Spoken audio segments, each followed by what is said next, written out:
Episode 10 is by far my favourite episode of the whole season. It feels not only for a Scotsman to be sort of rewarding, to be shooting, you know, an historic moment, which is Prestonpans, which is a battle, a famous victory for the Scots, but also I think the whole ensemble are very strong in this episode. Watch over Jamie.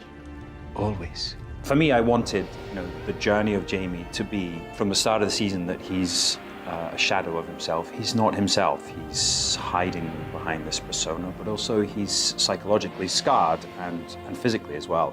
We basically see Jamie sort of regain his confidence and his abilities. And so by the time we get to episode 10, Jamie has become the leader of men that he's supposed to be. What is required is the element of surprise. There's a small hidden trail where the Highland troops are. We'll lead them to catch the English. It's a gamble, but it's worth the risk. Dougal is very strong in these episodes, and Graham McTavish does an amazing job. Here he is, finally. Dougal's been championing the Jacobite cause for such a long time. He passionately supports Bonnie Prince Charlie. And I think it's amusing to see them when they finally meet. That I think Dougal doesn't actually quite know how to take him. Mark me, if I had 100 men like you, this war would be over tomorrow. Well, I don't care about that, your Outlanders, but I fear that it's joyless news that I bring back with me. But he becomes a champion of the princes. He's very brave. But actually, that's Jamie's idea. And Jamie does this to endear Dougal closer to them, but also to put Dougal in his place. And I think we now finally see Jamie beginning to get his own back and to begin to use Dougal as a pawn in this large chess game. And again, Jamie saves him by promoting him, but also getting him far away from the prince. Surely there's another woman you can have kiss you goodbye. Well, none that'll have him. At this time tomorrow, I could be lying in a field bleeding to death. I would hate for my last thought to be how you denied me my final request. Prestonpans. I like to describe it as an Outlander wedding gone bad. We had this enormous marquee set up in the Highlands. We had hundreds of extras in there. We had horses, there were cannons, and they filled this thing full of smoke. And a lot of the sequences are the Highlanders running into battle, and you couldn't see the enemy. You couldn't see the people you were fighting with. So it was pretty dangerous, I think.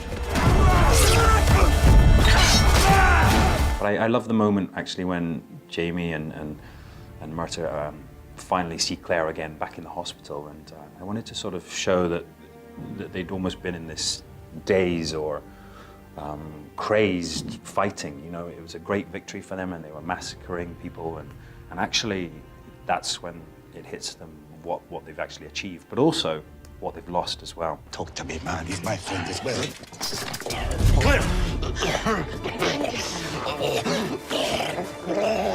There's some surprises. We have the death of Angus, which is a surprise. Obviously, in the books, it's Rupert, and I think that they very cleverly play with that as well.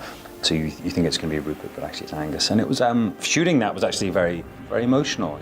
We knew we were losing one of our original Highlanders, and so yeah, those days of shooting his death were sort of quite emotional. Well, Claire, turns out you were right about Prestonpans after all.